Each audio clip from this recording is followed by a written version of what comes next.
Tonight on The Wrap, Sir Keir Starmer gets involved in a row over lenient sentencing. The Prime Minister intervenes after 2 teenage boys were spared jail after raping 2 girls. He describes the case as appalling and backs a sentencing review. No deal yet on Iran. Donald Trump says take your time and get it right. But Iran makes it clear some issues are still far from settled, including the future of the Strait of Hormuz. The hottest day in May since 1947 as the heat wave gets hotter and it is far from over. C26, the champions are the Arsenal. After a frantic final day in the Premier League, Arsenal finally get their hands on the trophy. Tottenham survive and West Ham are relegated to the Championship. We discuss the day's biggest stories with Annabelle Denham and Stephen Bush tonight. Plus, we'll be taking a first look at the front pages of tomorrow's newspapers.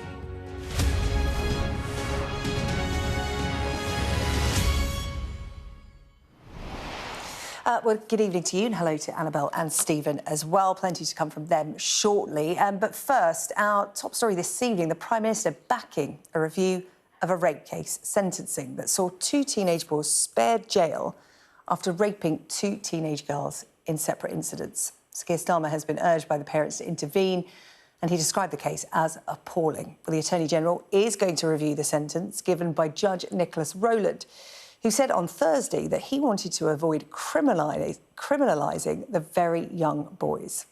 Oh, well, one of the girls, who is now 16, has given a TV interview responding to the judge's comments. She said the words hit like a rock straight in my face. He almost made it seem as if what the boys did was not OK, but it was OK in the eyes of the law because they were still children. Well, earlier we heard from former Old Bailey judge Wendy Joseph KC about this ruling. There is a principle when you're dealing with these offences with the children that the welfare of the child is a priority. I think that's where the judge was, that the welfare of the child is a priority and the importance of stopping them reoffending should be at the forefront of his mind. However, there's a but, and it's a really big but. The but is that at the same time, the judge must try to balance out the position of the victims and the public by looking at the seriousness of the offence and the harm that's been caused. Let's bring in our chief political correspondent, John Craig, who joins us this evening. And, John, what are the next steps in this?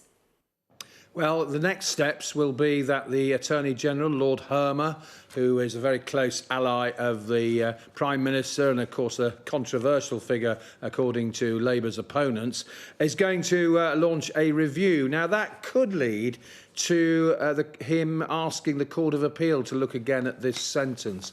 The facts of this case are that the 2 boys raped 2 girls in 2 separate incidents. Now, the case was heard at Southampton Crown Court towards the end of last week, and the court heard that the girls were raped in 2 separate incidents in Fordingbridge in Hampshire. The first was in November 2024, the second was in January 2025. Now, they were spared jail. Instead, they were given what's called youth rehabilitation orders, but that makes them subject to supervision and surveillance. Now, as well as the harrowing piece of testimony, called harrowing and brave, according to the Prime Minister, that girl, her mother made a plea to the Prime Minister. Now, the mother said in an interview she said, if it was your daughter, your niece, your son, your nephew, your family member, would you be happy? We're not happy. I don't think any other member of the public would be happy.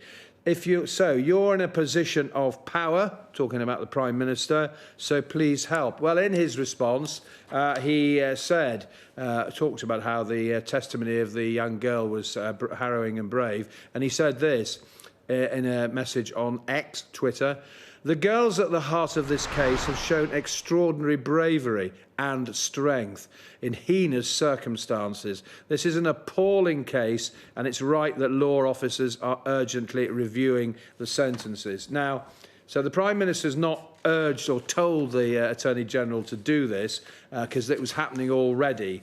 But as we've heard, it was Judge Nicholas Rowland, who was the judge in the case. He said, it was on Thursday, he said he wanted to avoid criminalising these very young boys. Now, in another twist to this story, the Chief Secretary to the Prime Minister, that's Darren Jones, one of his closest allies, was close to tears in a television interview. He was played the interview of the young girl, the rape victim, and he's got 3 daughters of his own, and he was visibly moved and upset by what he heard. He said, as a minister, I'm not allowed to get ahead of the Attorney General's decision, but those girls deserve justice, as do their families, both for them and other girls in this position. He said, quite frankly, the boys need to know they can't behave in that way and get away with it. He said he was very worried. He said he was worried because those young women deserve justice. I also worry about it because the boys need to know they cannot behave that way. He said it's not acceptable in society. If you do that, there must be consequences for it. That was Darren Jones, Prime Minister's, one of his leading allies. But the Prime Minister, his intervention in this, it's a pretty unusual thing for a Prime Minister to comment on a court case or a sentence, but the Prime Minister's intervention has really raised the profile of this case. John, thank you. John Craig there with the details of that story, which I think it's fair to say, Annabelle and Stephen, has really struck a chord with the public. Annabelle, there were 3 boys in court. They walked out of court with 10 rape convictions between them, but no jail time. And people are thinking, what message does this send to boys and men? People are just flabbergasted. I mean, my jaw dropped to the floor when I read, the details of this case. It's the fact that there were repeat offences. It's the fact that they filmed it, that they were laughing. They seemed to revel in abusing these very young women in that way. I mean, it's just sickening. The more sort of you read about it, the more appalled you are. And of course, we don't have all of the facts in the same way that the judge in this case does. There are elements to it that we are not aware of. Nevertheless, you can see why the temptation was there for Keir Starmer to step in, for Lord Hermer to be involved in some way. I suppose, I would just urge some caution. I'm in some ways surprised that, as a lawyer, Starmer hasn't wondered whether he's setting some kind of dangerous precedent here. He has form when it comes to bossing the judiciary, as we saw in the aftermath of the Southport riots, where he wanted instant justice. And you had so many other worse crimes which have been committed where it takes years for them to come to court, and yet he hurried things along in order to get jail for those people involved in those riots and set an example. So, I think that we've got to almost see the 2 things in isolation. There's what went wrong in this case. How can it possibly be that these individuals were able to leave the courtroom only with youth rehabilitation orders? But at the same time, I would put a bit of a question mark over whether Keir Starmer has acted a little bit too hastily here. Stephen, what's your thought? I mean, what else could the Prime Minister have said in these circumstances, given his background, given the public outcry over this? I mean, due process is at work. The sentences are going to be reviewed. But what did you make of his intervention? So, look, we asked judges to weigh up a bunch of things. In this case, a horrific crime versus the fact that the boys involved had some form of learning disability. But I think the Prime Minister is absolutely right to exercise moral leadership. Right, we have a process when we think a judge has got the balance wrong, which is the process which is happening. But I think the Prime Minister is absolutely right to exercise moral leadership. I think, in general, something he has not been very good at is he's been very focused on procedure and not sufficiently on that leadership. I think it's important to say that, actually, if there's a crime which should, in all circumstances, carry the expectation of a jail sentence, this is surely one of them. As an adult, somebody could have expected over 15 years. Exactly, right. And I think, look, again, yes, the judge did have to measure against three sort of conflicting sets, but we have this procedure because sometimes we think judges get it wrong. I think the judge has got it wrong, and I think it's right for the Prime Minister, in his role as the leader of our whole country, to speak for, I would say, the overwhelming majority of us who do think that this was the wrong verdict. So I think he was right on this occasion to, the process is not going to think, oh, I better rule a certain way, or Keir Starmer will be angry with me. Right? But they will know as well as all of us where public opinion is on this one. They will make a decision based on what they see as the correct decision in law. But I think the Prime Minister is absolutely right to have spoken out. And actually, Annabelle, it's important to focus on this because, you know, incidences like this happen in the criminal justice system all the time, and that is what we hear about. Young women, girls, children coming forward bravely to go through that long legal process to get justice for rape and sexual assault. And then for this to so publicly be dismissed almost in their eyes, it's almost a case for everything that is wrong with the justice system, which is perhaps why it has to be on the front pages, why the Prime Minister has to get involved, because this cannot be allowed to happen. The message it sends to young boys and girls who are bravely coming forward. We know that so many incidents of sexual assault just don't get reported because this is what they think will happen. Well, it's not only that they don't get reported, but it's also that when they are reported, such a small proportion will end up with some kind of prosecution at the end. So you will have women who, exactly, and you will have women who are absolutely legitimate victims of sexual abuse or rape who will ultimately feel that the system is rigged against them. And why come forward and put yourself through that and have to relive the trauma if at the end of the day you can't be certain that the justice system is going to be fair? Well, you, at least in your eyes, fair.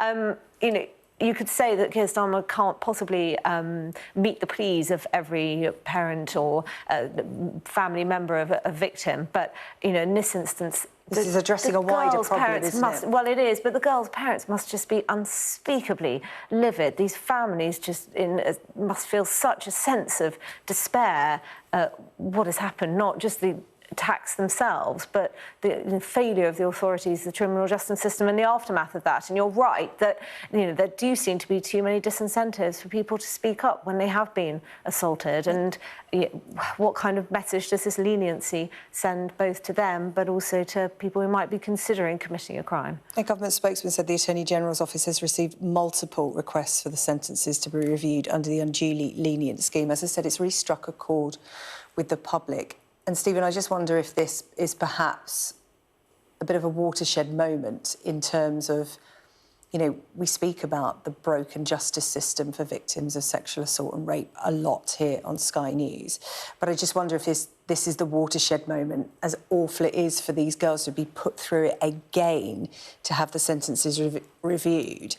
You know, do you feel that this may be like a turning point? Well, we have to hope. I mean, I think it does illustrate exactly as you say. I should point out I'm an optimist, by the way. It does illustrate, I would say, a broader blind spot in the justice system, which is why are we concerned about when, on the rare occasions that a young child commits a horrific crime, one of the reasons why we're concerned about sending them to prison is we know that prisons are essentially universities of crime.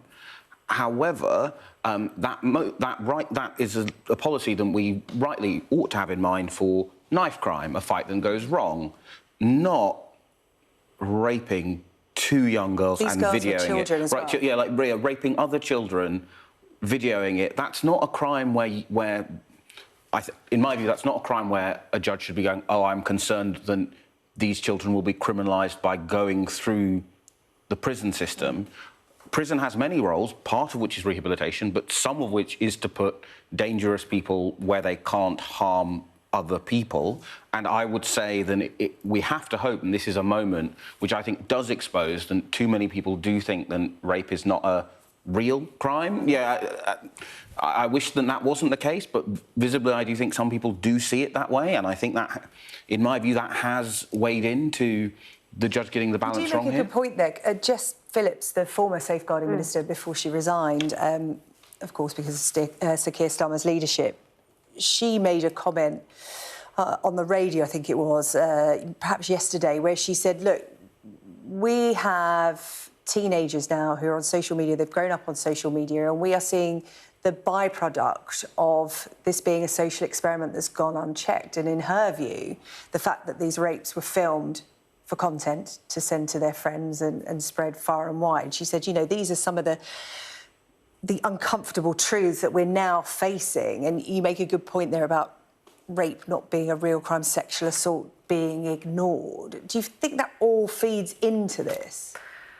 I actually think it's too easy to blame social media for many of society's current woes. I think that social media can absolutely play to people's worst tendencies, and it can amplify people's worst behaviours. But at the end of the day, it is people who are posting that content, be it on Twitter or be it video content of, you know, crimes being committed. And that's slightly sort of separate to the question of what is actually motivating people to do this. Are they coming from broken homes? Is it related to poverty? Is it related to single parents? Just amplifying their worst traits, as it were. Well, this is my feeling about social media, is that it's become a bit of a bogeyman, and we're too eager to blame, you know, big tech companies for many of the problems that our society is going through. But that isn't to say that it isn't problematic. And I do think that young people are spending, you know, a lot of time online. We do not know yet what the consequences of that are going to be, but I think we can be reasonably certain that it is causing,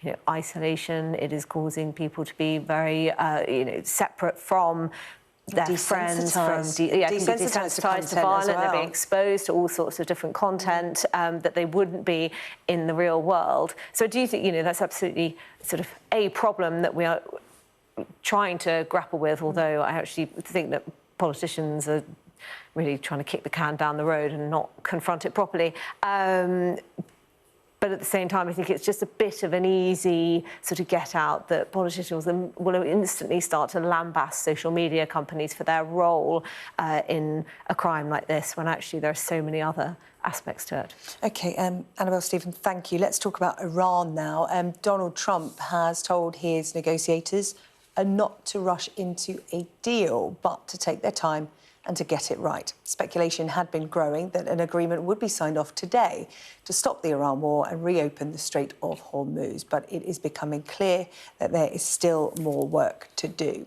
Donald Trump posted this on Truth Social. The negotiations are proceeding in an orderly and constructive manner, and I have informed my representatives not to rush into a deal, in that time is on our side. The blockade will remain in full force and effect until an agreement is reached, certified and signed.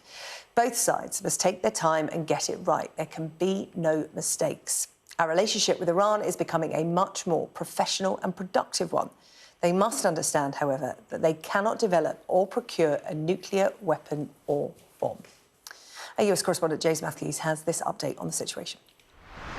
There are a number of reasons why progress might have stalled, not least the business of who's in charge in Iran and what is the chain of approval of any deal. It's also true to say that these negotiations are underpinned by a deep distrust and a fundamental disagreement that persists and raises questions about the prospect of agreement long term, no matter the framework for discussions. Donald Trump has said in the past that the United States wants Iran's enriched nuclear material. Noises out of Iranian state media, well, they suggest that will be resisted. Also that Tehran retains control of the Strait of Hormuz. They won't like the sound of that in Washington, because that being the case, it will complicate things going forward. And it plays into the criticism of Donald Trump that he has failed in this, that he's looking for an exit at any cost, and that the war has been for nothing. He's a president acutely aware of how his performance will be measured in all of this. We know that from the spin that he puts on the course, or has put on the course, of the conflict generally. We know today because of his continual reference to the Obama nuclear deal. He posted about it on Truth Social, rubbished it again. And it is one of the key metrics of success in this for Donald Trump. Does he reach a better deal on Iran's nuclear ambitions than Barack Obama did? Right now, that's by no means guaranteed. OK, right. Stephen, where is this off-ramp that Donald Trump is looking for? It seems to be, hang on a second, let's proceed slowly. They were going great speed before, but now it's all rowing back. What do you think's going on here? I think the problem for Donald Trump is that he is looking for an off-ramp which allows him, A, to walk away from a conflict that he has got bored of and is having a huge economic cost for all of us, but from his perspective, the most important person it's having a cost for is the American consumer. Day 85 of a 4 to 6 week war. Right. OK, just to mark that. He wants to get out of it, but he also wants to get out of it in a way where he can declare victory. And the problem is it's very, very hard to see an outcome where the US can walk away from this war quickly and not have left the Iranian regime, which we should be clear is an enemy of, you know, all free and right-thinking people across the world and in the region, will be strengthened by his disastrous war because he's shown them that they can use the Strait of Hormuz as an economic weapon that's incredibly effective. And so I think the problem is he's looking for an off-ramp which doesn't exist because he wants an off-ramp which says get out of this quickly and an off-ramp which doesn't go Donald Trump has lost this war.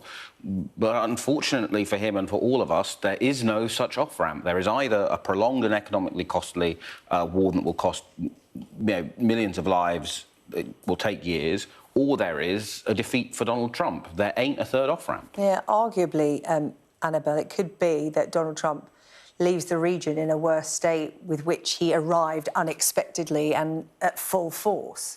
It's very difficult to see an outcome which isn't going to be deeply embarrassing for Donald Trump. As Stephen says, this is the man who believes he has the art of the deal, who believes that he ought to win the Nobel Peace Prize, and he has rushed into a war, presumably on the basis of Israeli intelligence, which suggested that they could take out the Iranian supreme leader. And here we are, all these months later. It's had a detrimental impact, not just on the US economy, but not just on regional economies, but on the global economy. We've had global growth forecasts being downgraded. You're talking about countries which are just about recovered from the inflationary shock of the pandemic, which are now facing much stickier, much higher inflation for longer, higher interest rates, and so on and so forth. So it's been deeply damaging to the global economy. And there's this chasm between what America want and what the Iranians want. And I think in some ways the line which stood out to me most from Trump's Truth Social post was time is on our side.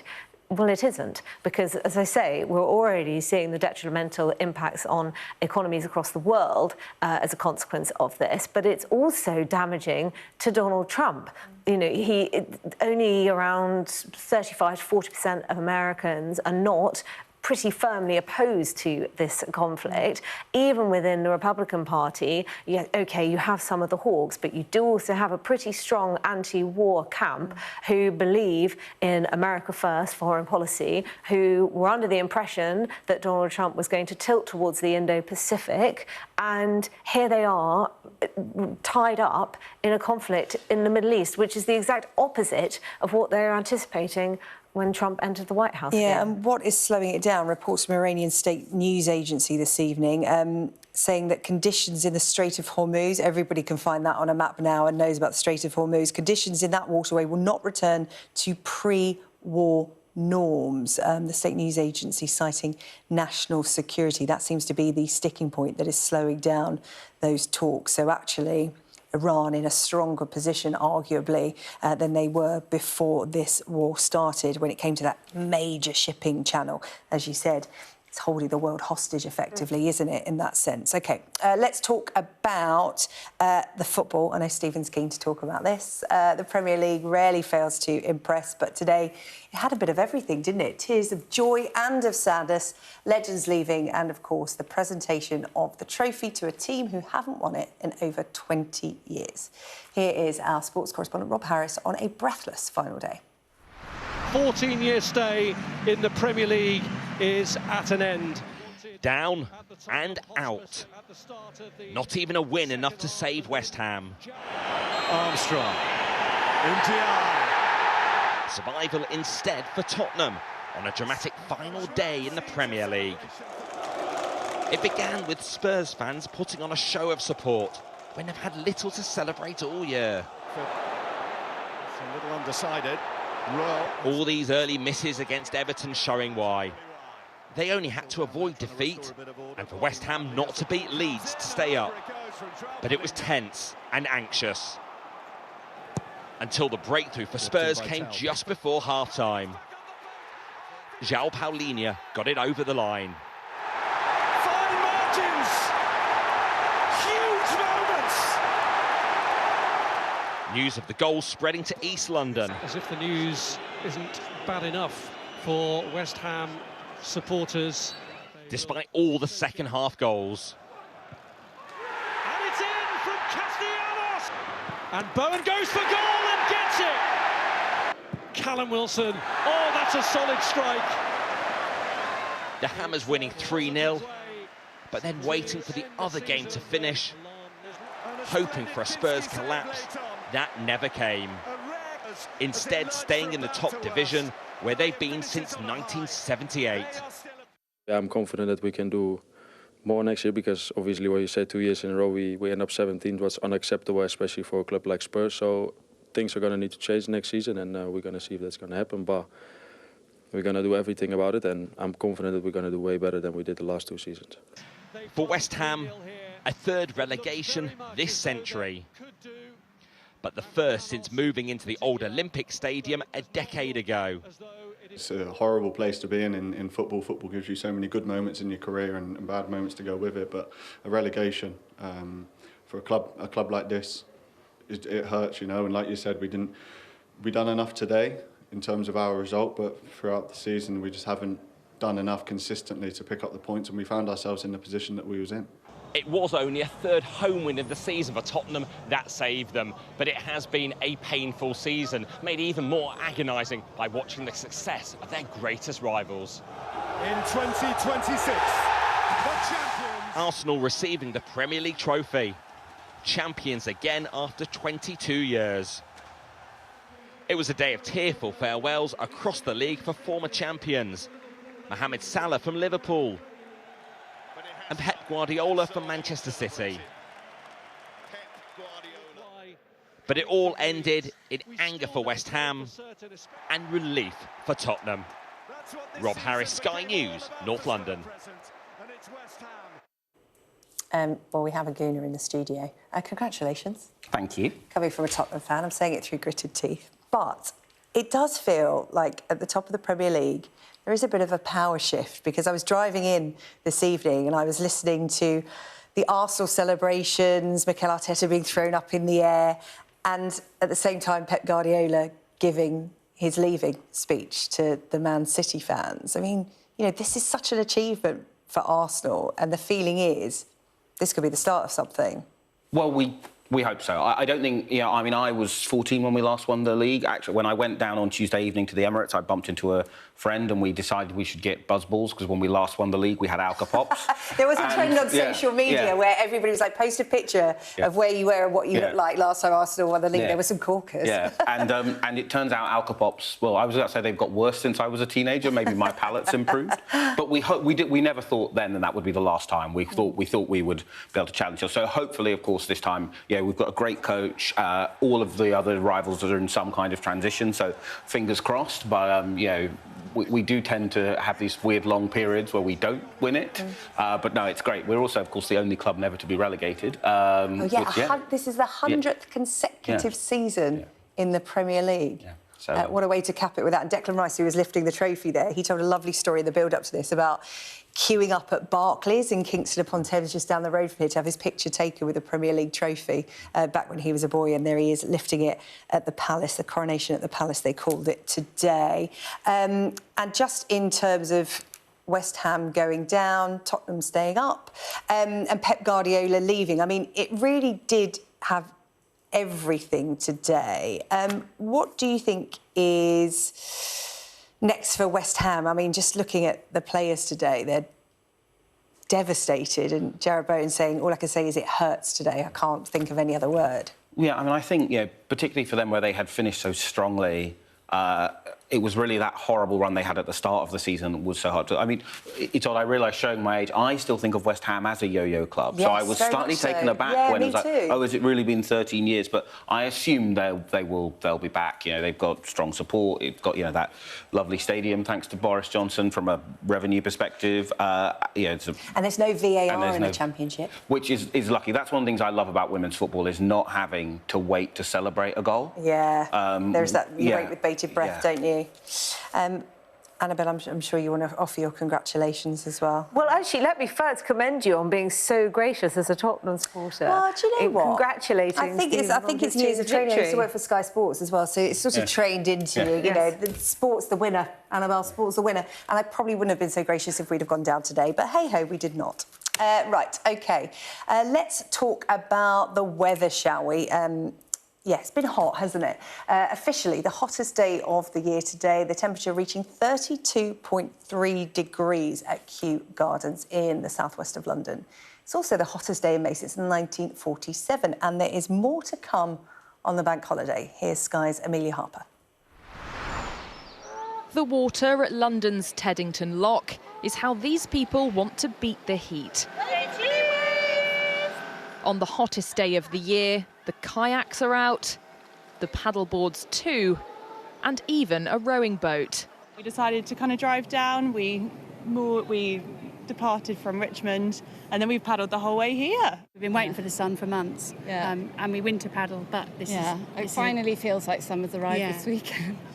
I love the sun, so for me it's like ideal and perfect. Beautiful, and it's lovely to see everyone out, everyone happy. It's officially a heat wave, with temperatures in excess of 30 degrees Celsius. The last time this happened in May was back in 2012. And when unseasonably good weather arrives, so do official warnings. With the sun comes danger from the heat. The UK Health Security Agency has issued amber alerts for the Midlands, East of England, London and the South East. And this means that health and social care services are likely to be significantly impacted by the heat. These alerts remain in place until 5 p.m. on Wednesday. With the heat here to stay, sunbathing is a popular choice. But with UV levels being high, there are considerations. The UV level is highest in the UK between the hours of 11 and 3, but its strength is dependent upon a range of factors. Month of the year, the high-risk months are May to September. Cloud cover, even through overcast skies, 30 to 40% of UV still reaches the ground.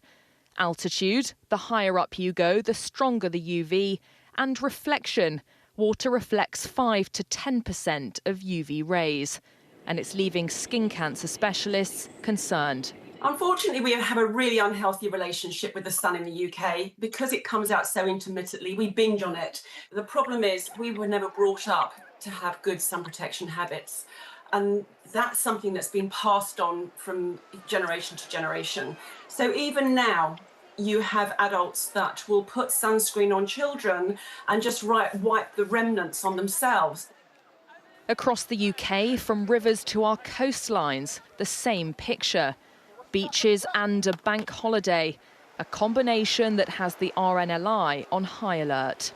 Whilst the air temperature is perhaps unseasonably warm, the sea temperature, water temperature of rivers, lakes and anywhere like that just hasn't caught up yet. Suddenly going into that water will bring on a thing called cold water shock, and we're urging people to really take care. So if you are planning to go to a beach, if you can, please go to a lifeguarded beach. For now, the sunshine continues, but so do the warnings. Amelia Harper, Sky News. OK, Annabelle, did you heed the warnings today? It was really hot. Unfortunately, I was indoors working for most of the day, but I slathered my children in sun cream, so they were protected, I hope, from the UV rays. But, you know, commenting on and obsessing over the weather is our national pastime, isn't it? And there are a few things... started a bit early this year, that's all. Well, there are a few things that generate as much excitement as the idea that we might have broken a decades-old record, as it appears we will in the coming days. But I do worry that it sort of brings out some of our worst nanny state tendencies, and most people are able to look after themselves in the hot weather and behave responsibly without endless sort of warnings coming out of the Met Office. But, you know, I for one, am going to enjoy it. And actually, many years ago, my aunt was listening to her local radio station, and they were talking about how it was going to be cloudy and overcast and, you know, high chance of rain. And this was in the middle of the height of summer. And so she called in and said, you know, will a weather forecaster in this country ever deliver some good news? To which she was told that more people call in to complain about hot weather than they do about cold weather. But this is 40 years ago, so perhaps it's changed since then. Yeah, being a redhead, I'm not a massive fan of the sun, but as we were watching Amelia's report, talking about sun cream, and people are so much more conscious of, you know, sun protection. Now, I don't remember wearing sun cream when I was younger. I'm sure I did, Mum, I know you're watching, I'm sure I did, but, you know, people are so much more aware now, but again, because the weather is so rare, people just rush out. And we'll see them on the front pages of the papers, I'm sure. Well, I think it's really interesting. It's a really interesting lack of cultural change thus far, right? In that we kind of all sort of still think of a British summer as the ones we had growing up, where, like, yeah, my mum's very safety conscious and would always do the kind of stern, it doesn't matter that you've got dark skin, you do still need to get your factor 30, etc., etc. Sorry, Mum. But you know, there were mostly so many rainy summers. It was a huge event, and I think the interesting is we kind of still treat hot summer days now as if they're this kind of rare event, but actually they have got quite normal now. You know, it's one of the upsides of climate change is it means that we've actually got some really nice English sparkling wines as a result of our changing summers. But it means that I think, interestingly, we're kind of at this weird mid-stage where we still think we've got the summers of the past, and maybe in a couple of years' time, you know, instead of discussing Met Office warnings, we'll be discussing whether or not we ought to take a leaf out of the Italians' boot and, you know, flee our cities for a whole month in August. Siesta. Oh, yeah. Going like the Spanish. So and I remember going on holiday to Italy, and I was like, why is everywhere so busy? And it's because all the Italian factories shut down for August. Loads of businesses closed the entire month because it's so hot. And I did hear that the Met Office, those that compile the weather warnings, I was hearing on the radio earlier today that they've actually had to come in early. They're not normally in this early to do, you know, heat weather warnings. So they've been brought into work early, which they probably won't be happy about because it's bank holiday. Annabelle and Stephen, thank you. Coming up next, we'll be taking a first look at what is making the front pages of tomorrow's newspapers. I'm sure there'll be some stunning pictures there.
What's the best thing about being a Sky News presenter?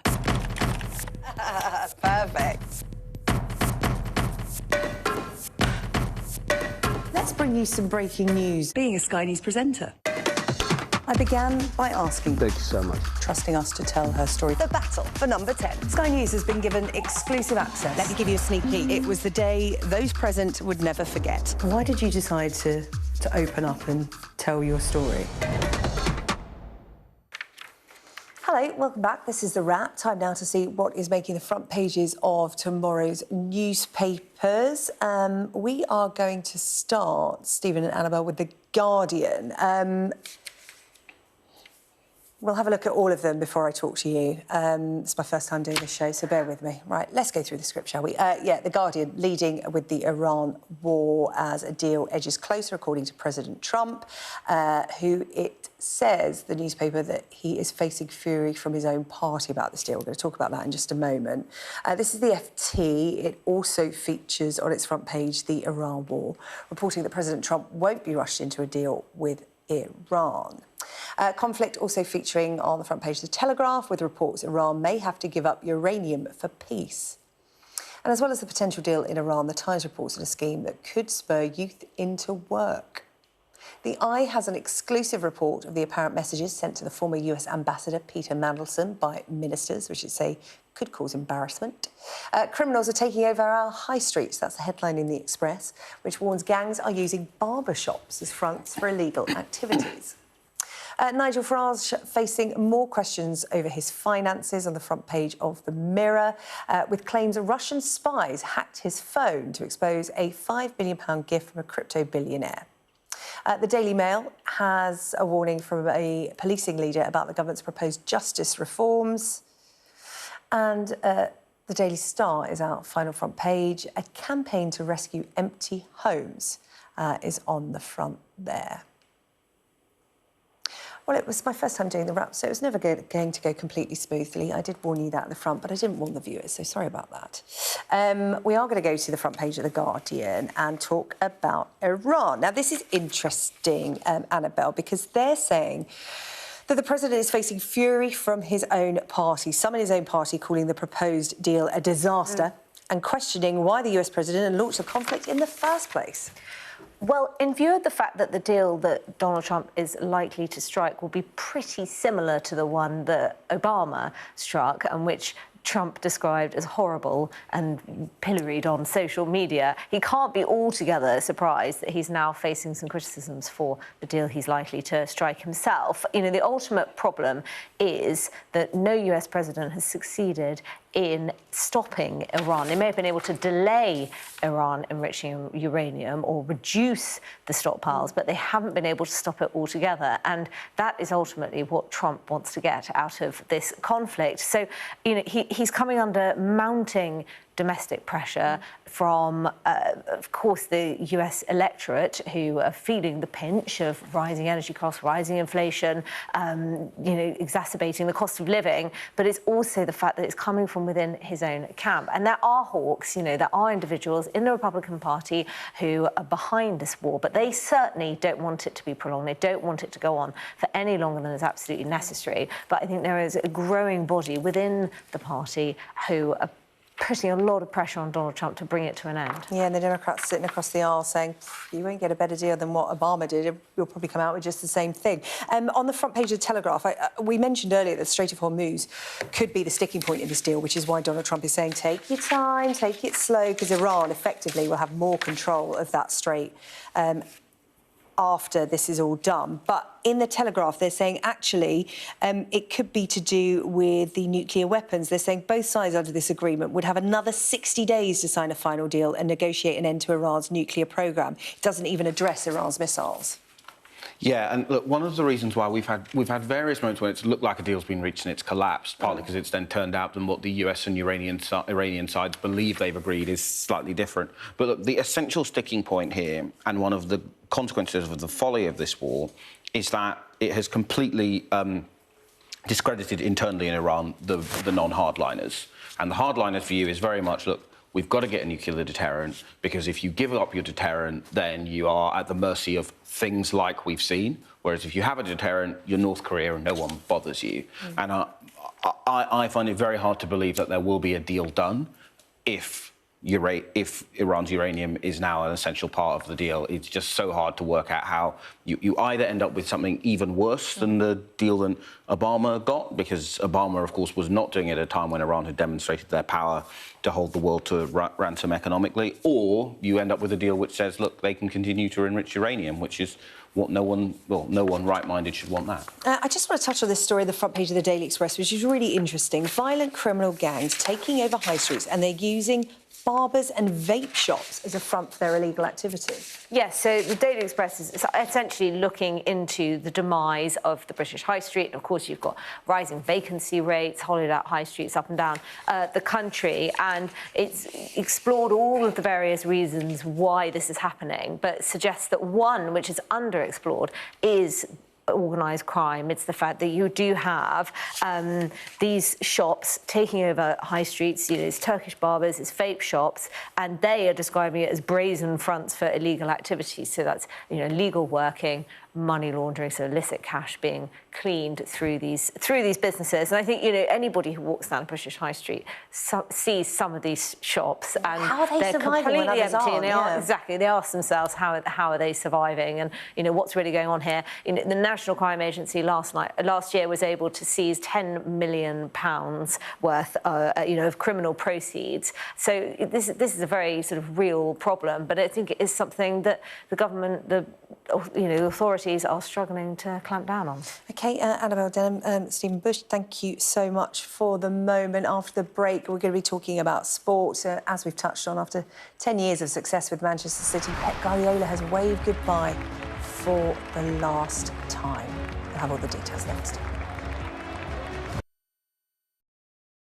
Well, hello, and thank you for watching The Wrap. Every night of the week, we will be joined by the very best commentators to explain the how and the why. This cannot stand. Stupid thing to do. He did know what he was doing. You can expect more analysis. This is going to get deeper. I think it's going to end up with Russia. Is war inevitable? What he's interested in is a deal. That doesn't rule out strikes. I disagree. And laughs along the way.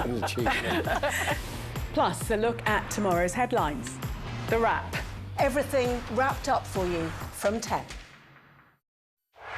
I'm Dominic Waghorn, Sky's International Affairs Editor, covering a world that seems to be unravelling. War, unrest, revolutions. It's not his country, it's ours. They have succeeded for the first time in their country's history in removing a leader from power. No freedom! Sky News, the full story first. There was fighting here, but there's clearly now a lull, and they're using it to bring up more ammunition. This is a mass exodus in which Russia is hemorrhaging some of its brightest and its best. According to the local weather channel, there have been more than 2,500 lightning strikes and flash flooding, all on top of this week's lethal tornado. What stays with you most in this job is some of the people you meet. What is your worst fear about what the Russians want to do to the children? They're just boosting demographics by stealing young people. Would you like to take the opportunity, Mr. President, on Sky News to invite Barack Obama to come here? Mr. Trump, are you running for president? Can you confirm it? We're going to take a look, a very serious look. On that day, we saw your fighters killing women, killing children. Was that a mistake? Did you go too far? You couldn't control your fighters? The full force of the state is being used to crush any protest. Free wherever you get your news. It's half an hour now past the deadline that Hamas issued, and we've now seen a third barrage of rockets coming in. Another alarm. The mood here is jittery and nervous.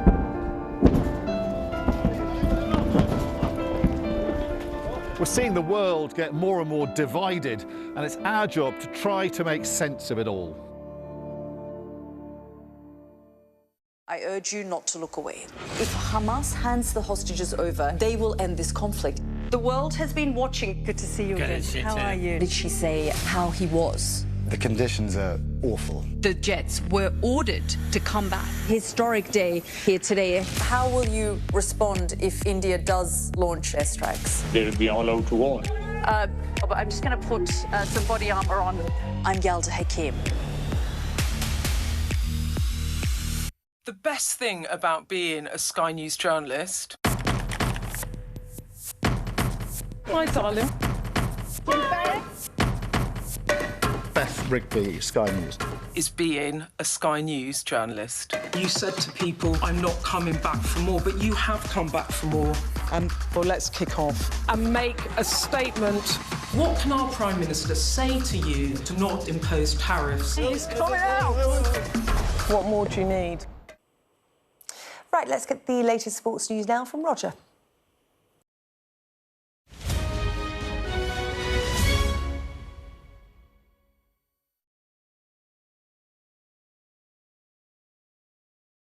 How would you describe James Milner, the person? Boring. I went there probably thinking the same as everyone else, the boring James Milner, anything but. Dry English humour. He's always the last man standing on a night out. He's got another side to him. Doesn't drink, but he's there to the end. If you leave early, you're getting stick. Obviously the parody account got set up. It was one pre-season, it came out. Whoever it is, we still don't know. He countered that, didn't he?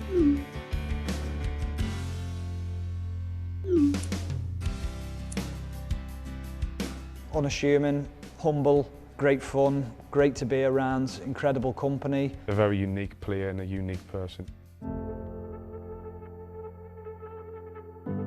James is a wonderful player, an outstanding footballer, but players get linked consistently here. He knows what the club thinks about him, and we will wait for his decision.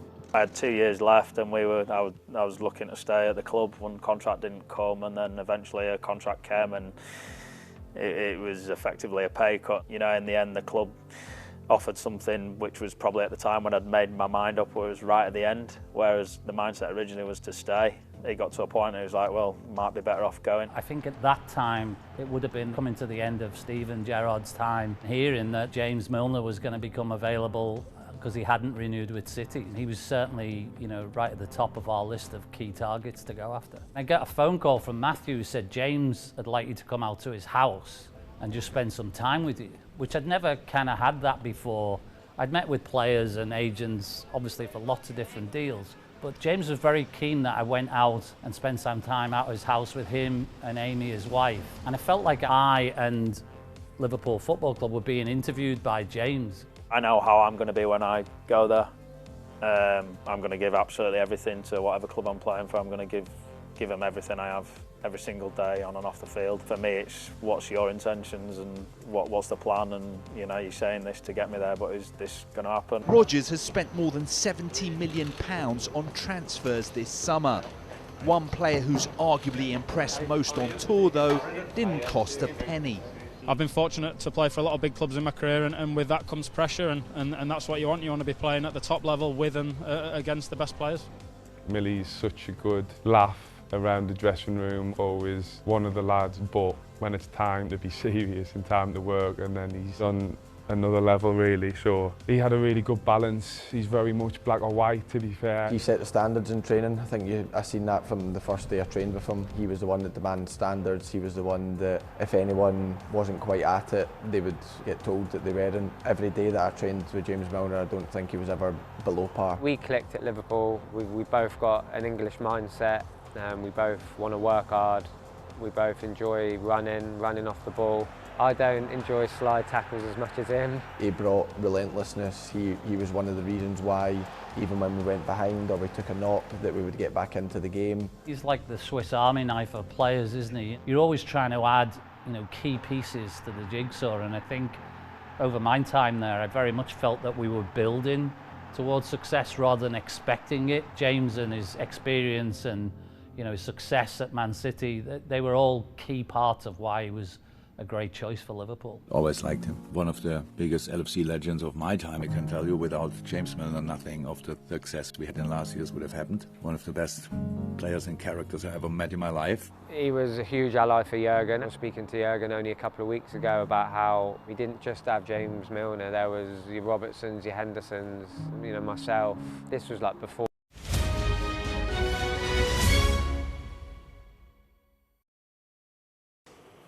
Let's take a quick look at the weather now. You're looking happy. Well, the forecast looks good. So you've sorted the travel insurance then? All Clear Travel Insurance sponsors Sky News Weather. Well, the hot and sunny weather continues for most of us with a record-breaking bank holiday Monday on the cards. After a warm and humid night, temperatures will soon start rising in the morning, sunshine across the bulk of the British Isles. The exception is across northern Scotland, where it remains cooler, cloudier and breezier with some patchy rain. Away from the north, the heatwave continues with plenty of hot, dry and sunny weather, with forecast highs of 34 degrees Celsius. It's set to be the hottest May day on record. If you're not a fan of the heat, it will be cooler at the coast thanks to the sea breeze, and it's also much cooler for northern parts of Scotland thanks to that stubborn band of rain. All Clear Travel Insurance proudly sponsors Sky News Weather. Well, coming up, Sir Keir Starmer intervenes over what has been seen by many as a lenient sentencing in a double rape case.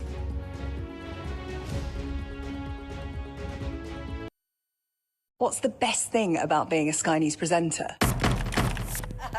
Perfect.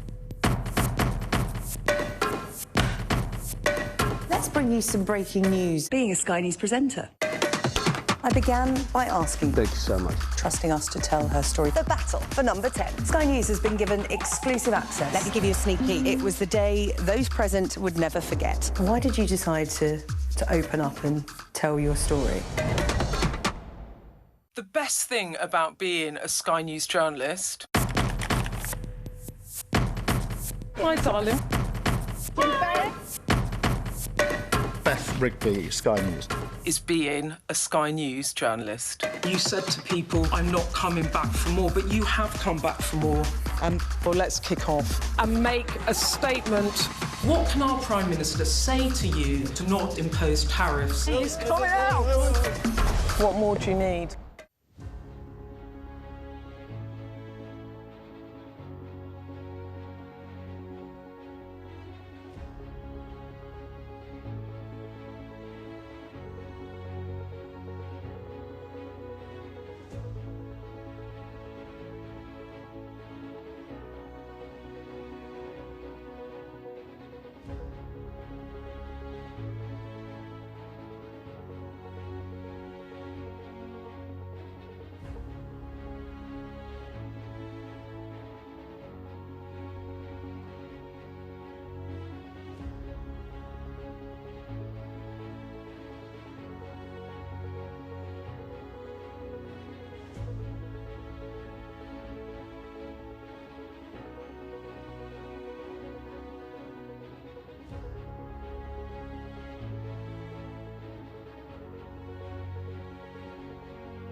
Tonight on The Wrap, the Prime Minister intervenes after 2 teenage boys were spared jail after raping 2 girls. He describes the case as appalling and backs a sentencing review.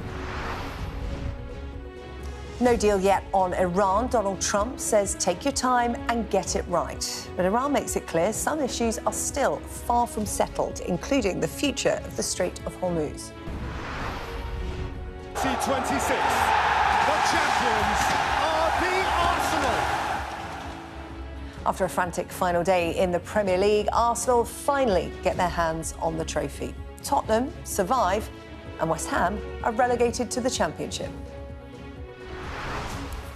We'll be discussing the day's biggest stories with Annabelle Denham and Stephen Bush. But first, a first look at the front of the newspapers as they come into us here at Sky News.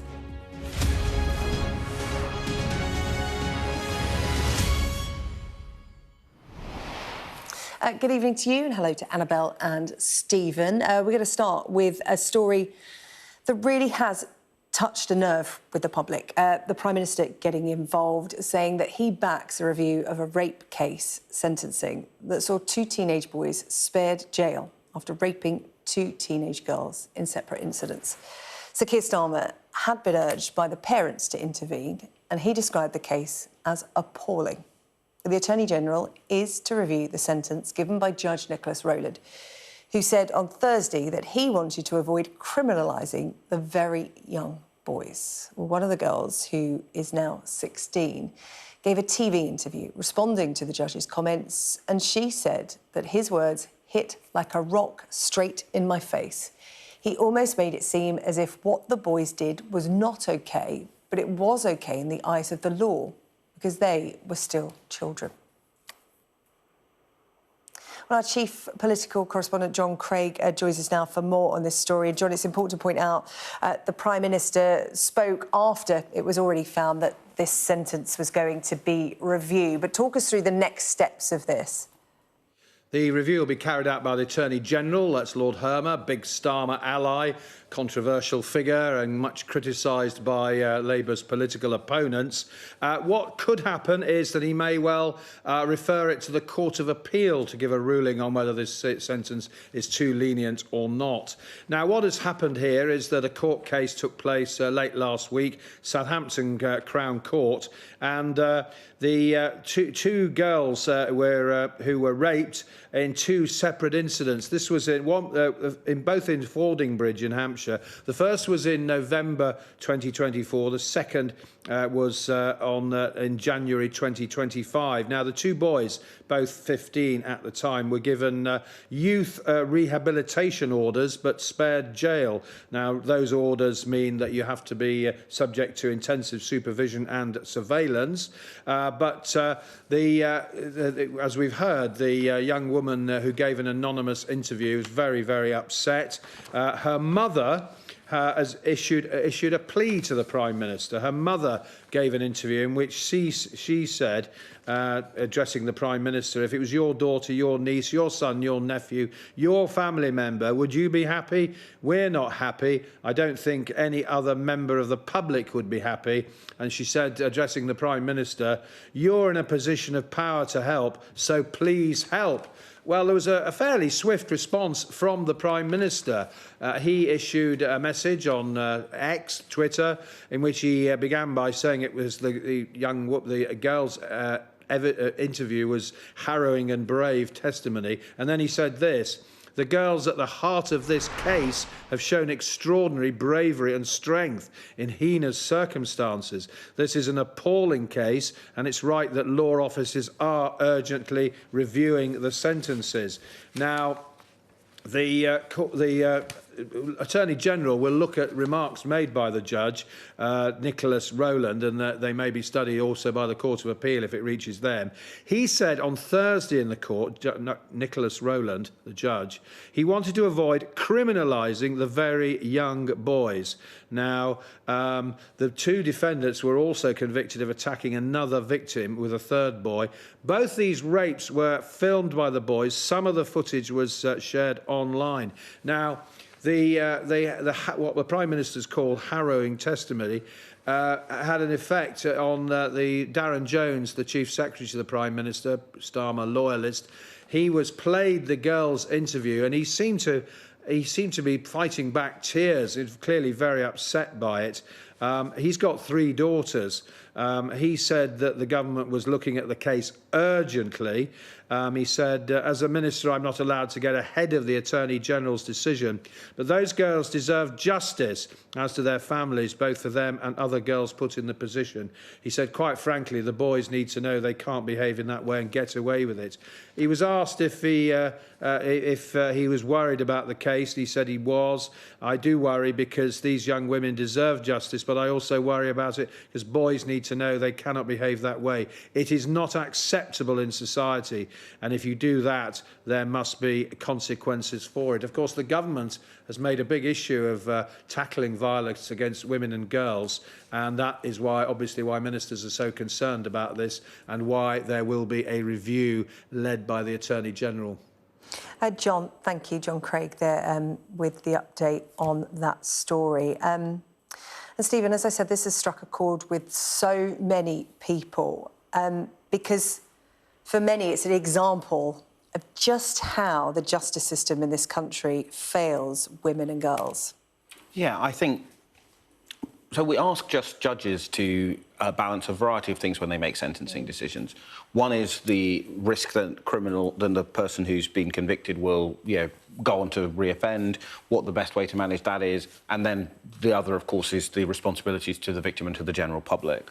And I think this is feels to me at least, a pretty clear case of the way that the criminal justice system treats rape and sexual assault like they are somehow lesser crimes, because there are many reasons to want to keep people out of prison when they're young, as the 2 boys in this case were both under 16.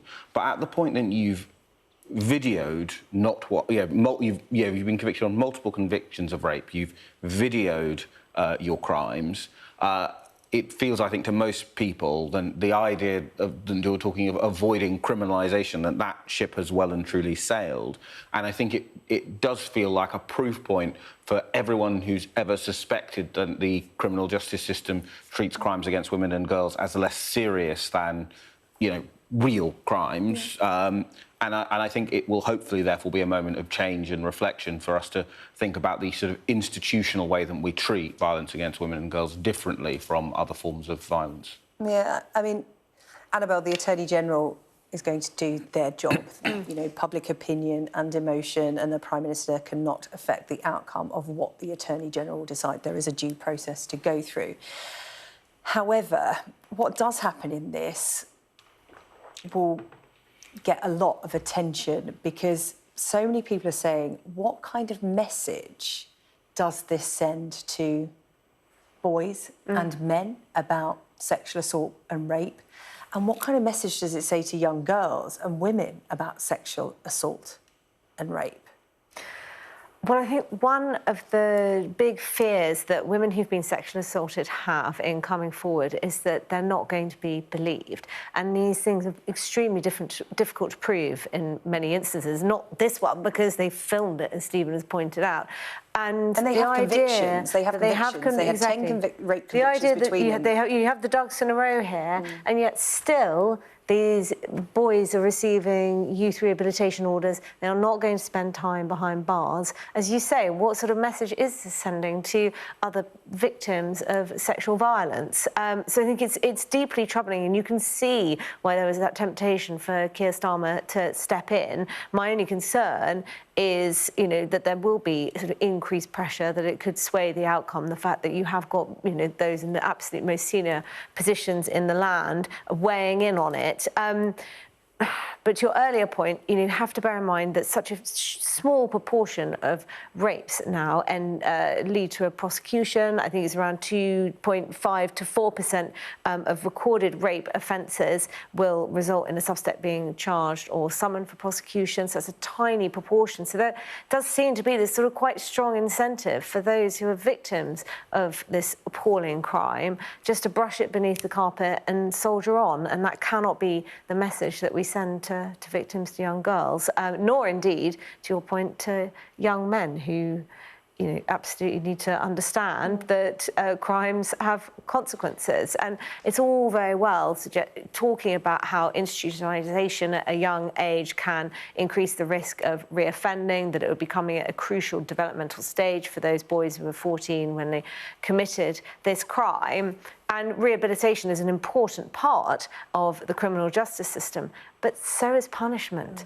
These victims need to see that justice has been respected and that those who have abused them and attacked them and committed this awful crime against them are going to face punitive consequences. And as John Craig pointed out when he was talking about it, the Labour government is one of their big promises to halve violence against women and girls within a decade, I think it was. And, for this to happen, it just undermines all of that if it doesn't play to what the public see. And again, the judge knows more than the public do. Some are just reading headlines.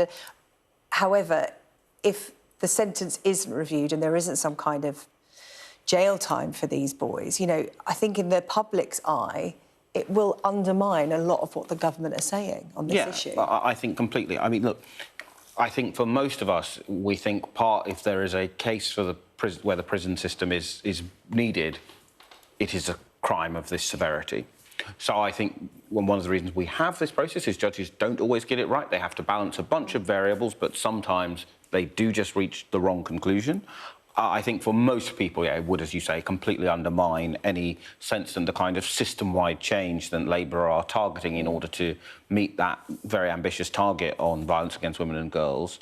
I think it would make it very hard for anyone to think, oh, well, they're going to seriously achieve that if this sentence were to stand. I just would add one thing. It's going to be interesting to see if Starmer attracts some criticism with this intervention, because what has been, I think, very awkward for Labour is that Jess Phillips, who was until recently the Minister for Safeguarding Women and Girls, was opposed to a national inquiry into the grooming gangs. Lucy Powell, the Deputy Leader of the Labour Party, accused a commentator of a dog whistle when he raised the grooming gang scandal in a debate that she was having with him on BBC Radio 4. So you feel like this would feed into that narrative? I just wonder whether there will be some people who are looking at Keir Starmer's intervention and thinking, well, where were you when all of these girls were being systematically raped and abused in cities, across towns and cities across the UK?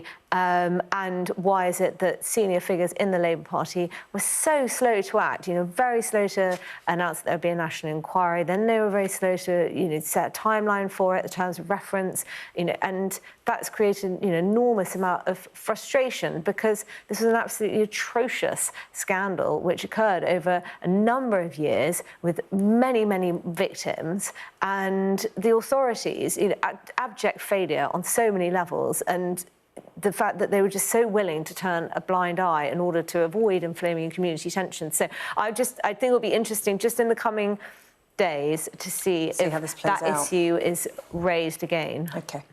Right, let's talk about Iran, shall we? Donald Trump has told his negotiators on Iran not to rush into a deal, but to take their time and get it right. Speculation had grown that an agreement would actually be signed off by the end of today to stop the war and to reopen the Strait of Hormuz. However, it is becoming clear that there is still much work to be done. This is what the president posted on Truth Social. The negotiations are proceeding in an orderly and constructive manner, and I've informed my representatives not to rush into a deal in that time is on our side. The blockade will remain in full force and effect until an agreement is reached, certified and signed. Both sides must take their time and get it right. There can be no mistakes. Our relationship with Iran is becoming a much more professional and productive one.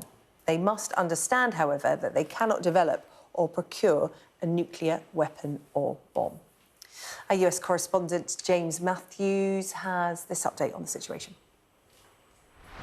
There are a number of reasons why progress might have stalled, not least the business of who's in charge in Iran and what is the chain of approval of any deal. It's also true to say that these negotiations are underpinned by a deep distrust and a fundamental disagreement that persists and raises questions about the prospect of agreement long term, no matter the framework for discussions.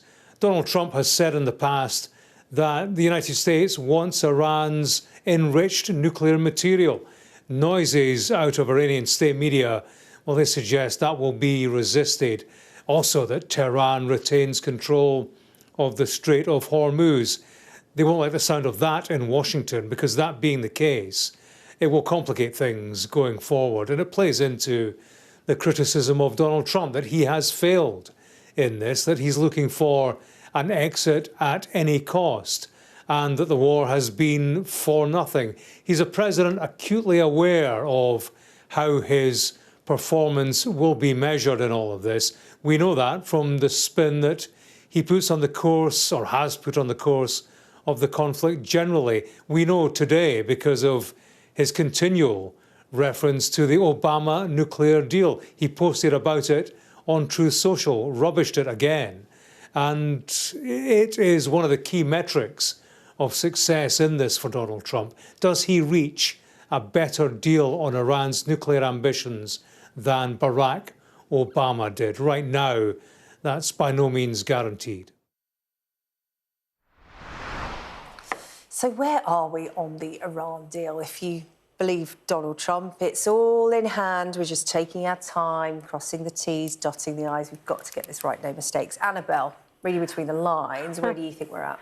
Well, I think both sides are engaged in a PR war, aren't they? And they're accusing the other of losing, of ceding ground.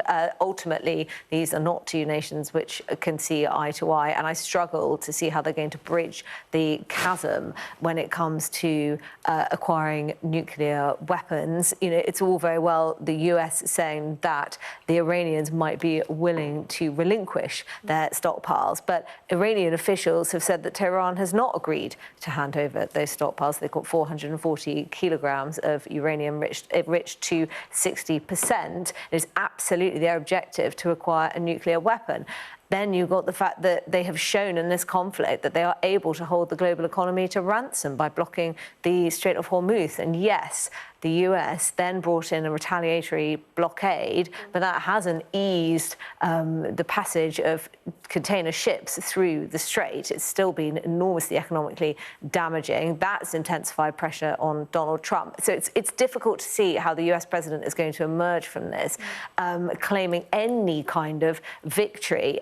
The only thing that he might be able to cling on to is the counterfactual. We know that Iran wants to acquire a nuclear weapon. We know that it's not going to cease attempting to enrich uranium. We also know that its intention to wipe out Israel, which is why it has wreaked so much havoc and misery and destruction in the region through its proxies, the Houthis and Hamas and Hezbollah. And so you can argue that something needed to be done in order to try and rein in this autocratic, despotic, murderous regime. However, the fact that the danger is not on America's doorstep, the fact that just last year it was announcing an America First foreign policy agenda, is deeply problematic for Trump. Yeah, can you see a way out for President Trump? Because Annabelle's raised quite a few flaws in the plan ahead. I mean, one of the objectives we understood at the beginning was regime change. I mean, that's not going to happen, is it? The Strait of Hormuz, Iranian state media saying, look, actually, Iran may have more control over that at the end of this war. And then, of course, the nuclear programme and the Iranian missiles, you know, they don't look like they're going to be solved through this deal as well. So how does Donald Trump figure his way out of that one? Well, the answer is he doesn't, right? In the 1950s, a French diplomat talking about when Britain and France's empires in the Middle East and Africa were collapsing, said, well, look, the dilemma is simple. You shoot or you get out, right? Now, broadly speaking, the United States can win this war if they are willing to go through a huge amount of economic pain, a huge amount of lost American lives, and for that war to go on for at least the rest of Donald Trump's term as president. He's not going to want that. But yeah, right, exactly. Right? He's obviously not going to want that, which means at some point he's going to have to sign a deal with Iran that will be favourable to the Iranians because they do have the short-term leverage, and he's not going to want that either. Now, My assumption is sooner or later he's going to pick the retreat option because it's easier and quicker. But many smarter people than me have tried and failed to work out what's going on in Donald Trump's brain, so I don't think I'm going to be the first person to crack it. But I think one way or the other, we are going to be living with the consequences of this war for at least the next 4 or 5 years, and that's going to have huge political consequences because almost everywhere in the democratic world is going to have an election in which people aren't going to be thinking, oh, I am poorer because of Donald Trump's war in Iran. They're going to be thinking, I'm poorer because of whoever happens to be in power in their own country. So we're going to see huge political upheaval throughout the democracies of the world because of this war, and huge political upheaval potentially in some of the autocracies. We shouldn't forget how the Arab Spring, of course, was partly started by rising cost of food. Yeah, the legacy that will be left is far from the one that Donald Trump imagined at the start. OK, let's take a quick break. Coming up next, we'll talk football. Arsenal, champions, officially crowned today. There's been heartbreak for West Ham and a huge sigh of relief for Spurs supporters. It was a massive final day for the Premier League. We'll have the details next.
I urge you not to look away.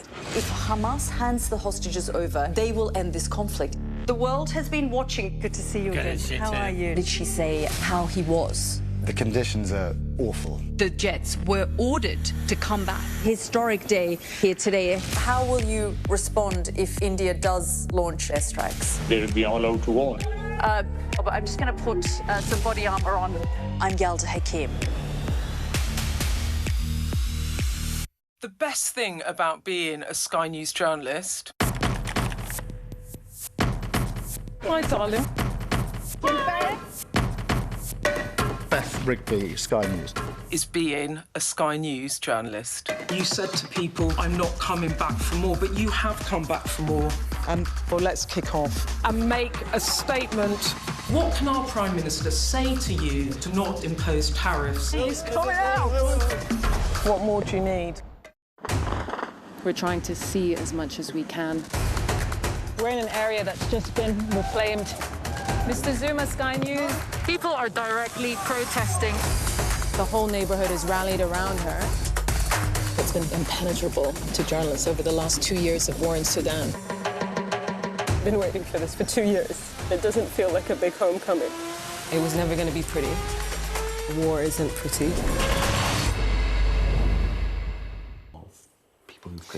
Now, the Premier League rarely fails to impress. And today, it's just pretty much had everything. Tears of joy, sadness, legends leaving, and, of course, the presentation of the trophy to a team who hadn't won it in over 20 years. Here is our sports correspondent, Rob Harris, on a breathless final day. Their 14-year stay in the Premier League is at an end. Down and out. Not even a win enough to save West Ham. Armstrong.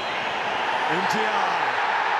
Survival instead for Tottenham on a dramatic final day in the Premier League. It began with Spurs fans putting on a show of support when they've had little to celebrate all year. It's a little undecided. Royal. All these early misses against Everton showing why.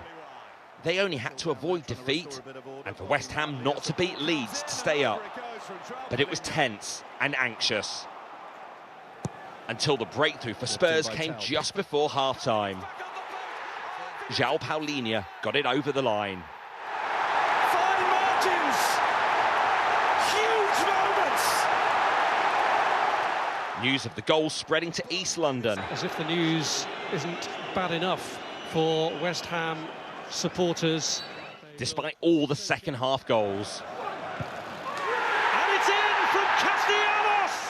And Bowen goes for goal and gets it! Callum Wilson, oh, that's a solid strike. The Hammers winning 3-0, but then waiting for the other game to finish, hoping for a Spurs collapse. That never came. Instead, staying in the top division, where they've been since 1978. I'm confident that we can do more next year, because obviously what you said, 2 years in a row we end up 17th was unacceptable, especially for a club like Spurs. So things are going to need to change next season, and we're going to see if that's going to happen. But we're going to do everything about it, and I'm confident that we're going to do way better than we did the last 2 seasons. For West Ham, a third relegation this century. But the first since moving into the old Olympic Stadium a decade ago. It's a horrible place to be in football. Football gives you so many good moments in your career and bad moments to go with it. But a relegation for a club like this, it hurts, you know. And like you said, we done enough today in terms of our result, but throughout the season we just haven't done enough consistently to pick up the points, and we found ourselves in the position that we was in. It was only a third home win of the season for Tottenham that saved them, but it has been a painful season, made even more agonising by watching the success of their greatest rivals. In 2026, the champions. Arsenal receiving the Premier League trophy. Champions again after 22 years. It was a day of tearful farewells across the league for former champions. Mohamed Salah from Liverpool. And Pep Guardiola from Manchester City. But it all ended in anger for West Ham and relief for Tottenham. Rob Harris, Sky News, North London. And well, we do have Aguna in the studio this evening. Stephen, congratulations. Thank you. As I said, coming from a Tottenham fan, you commented how gracious very I was. magnanimous well, of it's you. because we stayed up and we didn't go down. So, you know, I'm sharing the love today. We're two happy football supporters in the studio. But what a Premier League season it's been, and it's ended with this, finally, the trophy lift after, was it 22 or 23 years? 22, yeah. 22. Who's counting? Yeah, I mean, it's... I was glad that Spurs stayed up, because I've got a lot of friends who... And also because, you know, it's 6 points we might need next year, right? So, oh, hang on a second. But I think it's because it was such a tense season, because it had been so long, we'd been second for the last 3 seasons in a row, and the club had been targeting this window when they knew that all of our rivals would be in forms of transition, so there was this feeling of, OK, it's now or never. It was actually only when we wrapped it up and someone who was a Palace fan said, oh, you know, but it's been a really good and exciting season. I was like, oh, yeah, it has been, but I hadn't really enjoyed it until this final week when I haven't been living in this continual tension. Oh, it's so lovely to see the pictures of all of them with the trophy up on the... Were you one of the fans down at the Emirates earlier in the week? Yeah, so I was watching it at home, and then at the final whistle, I'm just in King's Cross, so it was very near, and I just thought, oh, do you know what, I'm just going to go down. And what was great is I was in the lift, and I was wearing, like, my very old Arsenal jersey, and actually my colleagues at the New Statesman got me when I left, which was very nice of them. And guy who I've nodded at the lift before, didn't know he was an Arsenal fan, got in, he was wearing his Arsenal, we hugged, and he was like, are you going down to the Emirates? So we went down, and it was great, this kind of spontaneous coming together, and it had been so long for so many people. Yeah, there were people who hadn't been alive when it last happened. Yeah, it was a great moment to come together, and, like, you know, I'm really looking forward to the parade, whatever happens in the Champions League. So, yeah, it's been a great season. Yeah. Did you follow it on social media at all? Because there were some brilliant videos. Like, I saw a family waking up their little boy when it was confirmed that Arsenal had won the league, waking up their little boy to go and join in the celebrations in the front room, and then going down to the Emirates. I mean, core memories for that little boy. I think he was only like 6 or something. It's really incredible. Him. I mean, that's so sweet. And my father obviously remembers when England won the World Cup, and he just, you know, every... Oh, gosh, we've got that next. That's coming up mid-June. You've got that to look forward to. I only really have a passing interest in Premier League, Sarah Jane, and I don't wish to rub salt in the wound. But to my mind, Tottenham was one of the big teams, and you know, last time perhaps I took a keener interest, it was maybe in the top 5, and I wonder what's happened. Why is it I mean, you're thinking of the days, the heady days of Gary Lineker, Paul Gascoigne, all of that kind of stuff. Yeah, I mean, Spurs, I think, were probably thinking we're going to be OK for the top 6 this season, and then for so many reasons. I mean, we haven't got enough time. We're off air in half an hour. It's all gone terribly wrong. But, yes, they haven't gone down. I think a lot of people, though, actually, Stephen, thought that West Ham would, because Rob Harris, in his report there, said it's the 3rd time they've been relegated in a decade. And, actually, we both commented that we always thought of West Ham as a yo-yo team. It just shows you how fast 10 years go. But I think a lot of people did think that West Ham were more likely to go down than Spurs. Yeah, I think partly because... I think that's fair comment, not just coming from no, I think that's... That's exactly right. You know, the West Ham are a club which, you know, have great history. They've produced great players, not least Declan Rice, who now plays for Arsenal, but they're a club which has always been flirting with the drop. And I think, as you say, it's probably like, oh, has it really been this long since they last went down? Whereas I think lots of us, I hold my hands up, and I did say to a lot of my Spurs supporting friends, oh, you know, Thomas Frank is going to be a great appointment for you guys, which he obviously wasn't. Jinxed us. But I think we all kind of thought that the quality that you had would be enough in the end to keep you up. Whereas, although I'm very sad to see West Ham go, because I kind of was sad to see one of the London clubs not in the league, because it's always nice to have the games nearer to you. But yeah, it was less of a surprise. Look at this, Arsenal and Tottenham reaching across the divide. I feel like we should end in a hug, Steve. We'll save that for the break. Right, let's have a look at what is making the front pages of tomorrow's newspapers. First up, The Guardian. They are leading with the Iran war as a deal edges closer, according to President Trump, who the paper says is facing fury from within his own party for any potential deal. The FT also featuring the Iran war, reporting that President Trump won't be rushed into a deal with Iran. The conflict is also featuring on the front page of The Telegraph, with reports Iran may have to give up uranium for peace. And as well as the potential deal in Iran, The Times reports on a scheme that could spur youth into work. The Eye has an exclusive report of the apparent messages sent to the former US Ambassador Peter Mandelson by ministers. Criminals taking over our high streets, that's the headline in The Express, which warns gangs are using barbershops as front for their illegal activities. Nigel Farage facing more questions over his finances after claims Russian spies hacked his phone to expose a £5 million gift from a crypto billionaire. That's the front of the Mirror. The Daily Mail has a warning from a policing leader about the government's proposed justice reforms. The Sun is reporting that Rebecca Vardy isn't likely to apologise to her former friend Colleen Rooney over their Wagatha Christie row. And a campaign to rescue empty homes is on the front page of the Daily Star.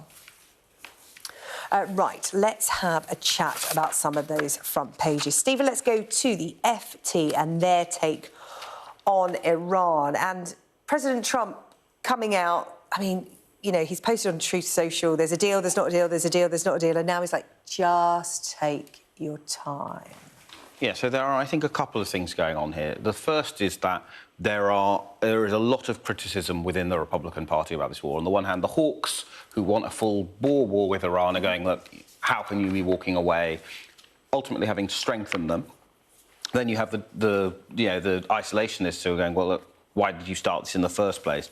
So he's partly trying to go, look, it's going to be a detailed deal, don't worry, we're not rushing into it. But also the problem is that Trump is looking for a way that he can exit this war with his head held high, but there isn't a way he can exit this war with his head held high. So my fear is that him asking the negotiators to take their time is going to be the prelude to, once again, us all getting our hopes up and the Strait will open and the economic consequences we are already all feeling will ease, and we end up back where we've been for most of the 85 days of this war, which has been a deadlock over the Strait. Well, as the FT put it, the talks drag on. It certainly does feel like that, doesn't it? Let's go to the front page of the Eye. And this is embarrassing text to expose ministers' cosy relationships with Peter Mandelson. Annabelle, I mean, this would be quite obvious, wouldn't it? But the fact that the text could be coming out in the next sort of tranche of information, the Mandelson files, they're called. Yes, and this is the second of many tranches. This is a story, a controversy that is just going to drag on and on and on and on. And with every wave of messages coming out, the Labour government is going to face increasing humiliation. It's going to be a constant reminder of what Starmer knew and when. The questions, around whether he's misled Parliament still hangs over him. And he's under increasing pressure. Now, I think that many people looking at the front page of the Eye paper might now go back and try to establish which ministers said what and when. And, we already know that there have been a number of scalps in the aftermath of the Mandelson story breaking. Keir Starmer has not hesitated to use advisors, senior figures in the government and Whitehall as human shields. So I just wonder how many more heads could roll as a consequence of this. But I think what's really interesting about the Mandelson scandal is that it's been very problematic for Starmer because it has essentially unified the Labour Party against him. They are unanimously furious that the Prime Minister could have appointed Peter Mandelson knowing what he knew. And it's therefore placed him under enormous strain, and yet actually it doesn't have a huge amount of cut-through with voters. So in Gorton and Denton, for instance, the by-election that saw Labour shunted into third place and the Greens won, I went up there and I spoke to people and none of them were talking about Peter Mandelson. They were talking about the cost of living, they were talking about the NHS. And so it's interesting because on the one hand, you can argue this is a bit of an SW1 Westminster bubble story, and yet it has such serious ramifications for the Prime Minister because it has unified the Parliamentary Labour Party against him. Yeah, I mean, the Eye, Stephen, saying, insiders say the messages will prove embarrassing rather than bring down the government. Yeah, I mean, but that's partly because this government's been brought down, right? Yeah, look, we all know that if Andy Burnham wins that by-election, he's going to challenge Keir Starmer for the leadership. If Andy Burnham cannot win that by-election, who is hugely popular there, lives there. If he can't win there because of the damage to Labour's standing, well, the Labour Party is going to freak out and Keir Starmer's going to be removed. So we know that the Makerfield by-election is the end of Keir Starmer's premiership, regards not. And Annabelle's exactly right about the Mandelson scandal. It's not a scandal that most people at home really care about. Many people watching go, oh, God, I'm really tough. But it's so important to how Labour MPs feel because it goes to Keir Starmer's judgment. And it's normal. And his integrity. And his integrity, right? And those are the two things. And if you're an MP and your government's not popular, you know that you do some things that are going to be unpopular and you hope they'll pay off. Well, when Keir Starmer, a man who thought it would be a good idea to appoint Peter Mandelson, who'd twice had to resign in scandal, and he's going, oh, don't worry, lads, I've got the judgment to get us out of here. That was before the Epstein. Yeah, exactly. And the average Labour MP goes, we seem to still be living through the consequences of your last great idea, mate. And it's just so damaging to his standing with the party. And if you can't lead your MPs and they don't trust your judgment, you ultimately can't govern. OK, right, we're going to take a quick break. Coming up next, we'll take a first look at what is making the front pages of tomorrow's newspapers. We'll talk about more stories from within.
What's the best thing about being a Sky News presenter?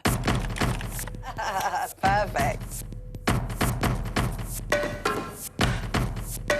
Let's bring you some breaking news. Being a Sky News presenter. I began by asking, Thank you so much. trusting us to tell her story. The battle for number 10. Sky News has been given exclusive access. Let me give you a sneak peek. It was the day those present would never forget. Why did you decide to open up and tell your story?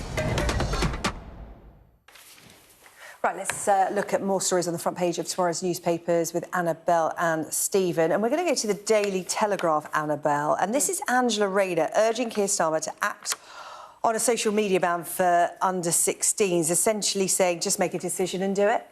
Yes, she is. So obviously Angela Rayner is one of the leadership contenders if and when a contest is triggered. She will be looking for ways to set herself apart from her rivals and to make a bit of a splash. Now, she's gone on the Rest is Politics podcast, Alistair Campbell's podcast, and she has said, you know, the government has been umming and ahhing over whether or not to introduce a social media ban for kids under the age of 16. Now, initially, it said it wanted to delay because Australia brought in a ban last year and it wanted to try and learn some best practice from, you know, whether it had worked in Australia and therefore whether it's something that a model that we ought to try and follow. But then under increasing pressure, it decided to launch a consultation, the results of which are coming out tomorrow. So we will sort of find out more perhaps on the direction of travel after that. Now, I think the problem with the government introducing this is we don't know how it's gone yet in Australia. What we do know is that they had to bring in so many carve-outs that actually there were real risks associated with it. It was not a particularly straightforward regulation that the Australian government was trying to bring in. And the danger was that because there were exemptions, because there were these carve-outs, they were giving parents a false sense of security. The idea is, this is banned for my child under the age of 16, and therefore I don't need to worry about it. And I think the reason that the government is coming under so much pressure is parents are really struggling to handle this. You know, we didn't, you know, I'm a parent, I didn't grow up in an age of social media. The ripple effects of it are huge as well, you in know, terms of... It's very, you know, it's deeply worrying. Children spending an increasing amount of time online.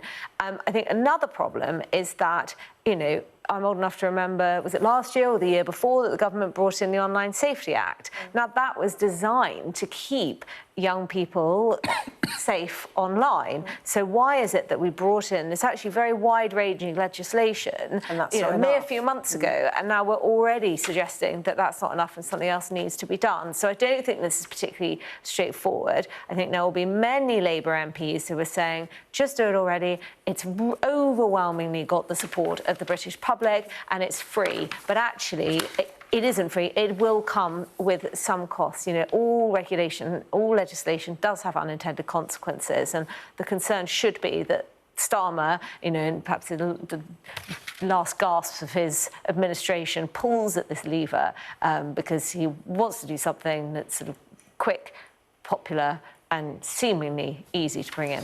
I just want to squeeze in one more story. This is the front page of the Daily Mirror tomorrow, Stephen. Russian spies, for real, Nige, claims that Russian spies hacked his phone to get details of this £5 million donation from a crypto millionaire. Yeah. Billionaire, beg your pardon. Yeah. Can't mix my M's and my B's up when it comes to that. Yeah, so Nigel Farage is saying that the reason why we've discovered that this secret £5 million gift he didn't tell anyone about, despite the fact that under Parliament's rules he was meant to, we only found out of this because he was hacked by Russian spies, which is causing some incredulity, including in the Mirror. Now, look, maybe he was, maybe he wasn't. That isn't it. We know that we are under threat from Russia. We are the second. The country that has experienced the second most cyber attacks after the United States. So there is a serious story here about Russian spying, but there is also a serious story here about the fact that Nigel Farage did not declare what is a huge sum of money in British politics, a huge sum of money in anyone's life, to be frank. I mean, like, I was about to say, imagine what we'd do with £5 million. Obviously, if someone had given me a £5 million gift, you'd know, because in the nicest possible way, as much as I love this programme, I would not be here. Yeah, I would. We'll try and say that personally. No, I would be putting my feet up somewhere with a slightly as warm but less humid. and it is a really important story, and I think I do think Farage is trying to talk about something he feels more comfortable about, which is, oh, how was this information acquired, rather than what does this information of what was tell uncovered. us. OK, thank you, Stephen and Annabelle. Coming up, after 10 years of success with Manchester City, Pep Guardiola has waved goodbye for the last time. I'll have the details next. Well, hello, and thank you for watching The Wrap. Every night of the week, we will be joined by the very best commentators to explain the how and the why. Just cannot stand. Stupid thing to do. He did know what he was doing. You can expect more analysis. This is going to get deeper. I think it's going to end up with Russia. Is war inevitable? What he's interested in is a deal. That doesn't rule out strikes. I disagree. And laughs along the way. Plus, a look at tomorrow's headlines. The Wrap. Everything wrapped up for you from 10. I'm Dominic Waghorn, Sky's International Affairs Editor, covering a world that seems to be unravelling. War, unrest, revolutions. It's not his country, it's ours. They have succeeded for the first time in their country's history in removing a leader from power. No freedom! Sky News, the full story first. There was fighting here, but there's clearly now a lull, and they're using it to bring up more ammunition. This is a mass exodus in which Russia is hemorrhaging some of its brightest and its best. According to the local weather channel, there have been more than 2,500 lightning strikes and flash flooding, all on top of this week's lethal tornado. What stays with you most in this job is some of the people you meet. What is your worst fear about what the Russians want to do to the children? They're just boosting demographics by stealing young people. Would you like to take the opportunity, Mr. President, on Sky News to invite Barack Obama to come here? Mr. Trump, are you running for president? Can you confirm it? We're going to take a look, a very serious look. On that day, we saw your fighters killing women, killing children. Was that a mistake? Did you go too far? You couldn't control your fighters? The full force of the state is being used to crush any protest. Free wherever you get your news. It's half an hour now past the deadline that Hamas issued, and we've now seen a third barrage of rockets coming in. Another alarm. The mood here is jittery and nervous.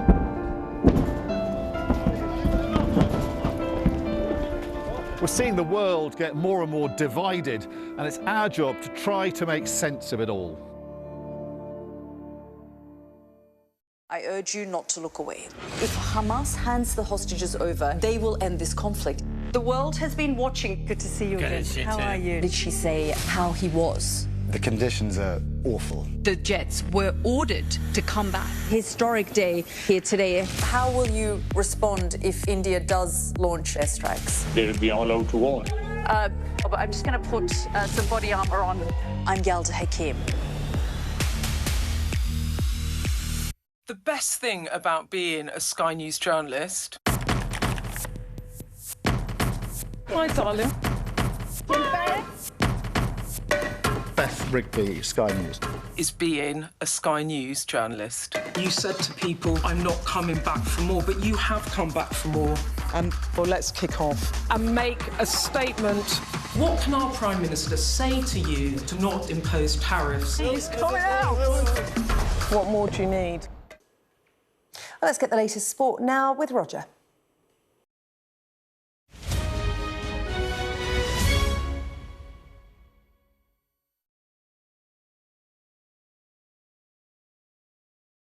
How would you describe James Milner, the person?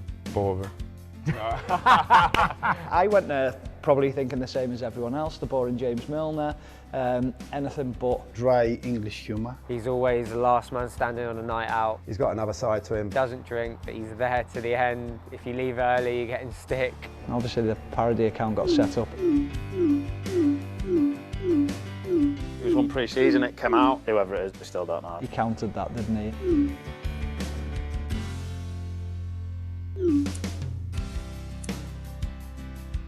Unassuming, humble, great fun, great to be around, incredible company. A very unique player and a unique person.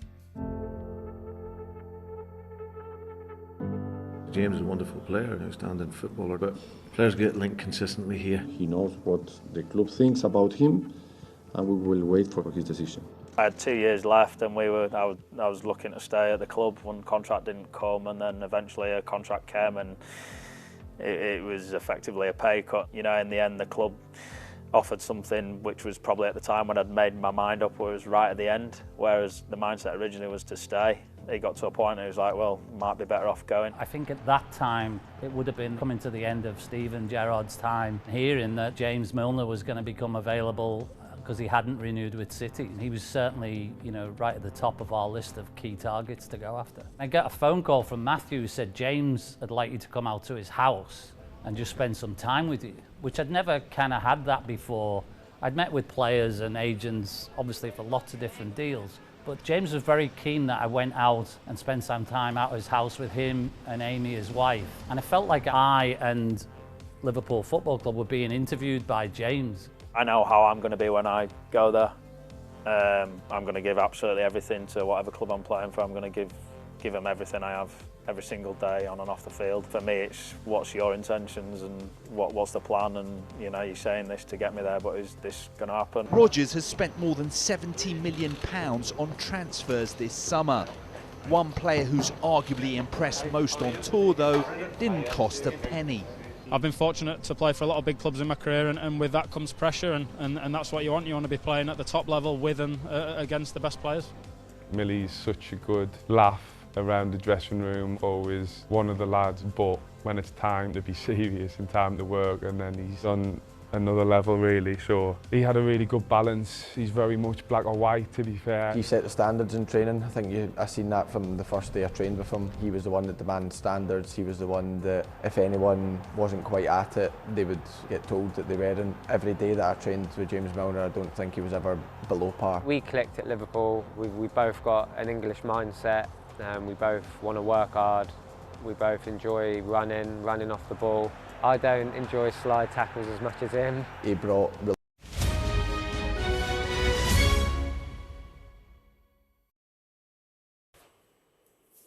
Time for a quick look at the weather now. Dinner under the stars tonight? That reminds me of our travel insurance. You mean All Clear Skies? All Clear Travel Insurance sponsors Sky News Weather. The hot and sunny weather continues for most of us with a record-breaking bank holiday Monday on the cards. After a warm and humid night, temperatures will soon start going up in the morning. Sunshine across the bulk of the British Isles. The exception across northern Scotland, where it's going to be cooler, cloudier and breezier with some patchy rain. Away from the north, the heatwave continues with plenty of hot, dry and sunny weather. Forecast highs are 34 degrees Celsius. It's set to be the hottest May day on record. If you're not a fan of the heat, it will be cooler on the coasts. All Clear Travel Insurance proudly sponsors Sky News Weather. Well, that was the wrap. Thanks for watching. All the top stories coming up right here on Sky News. Stay with us.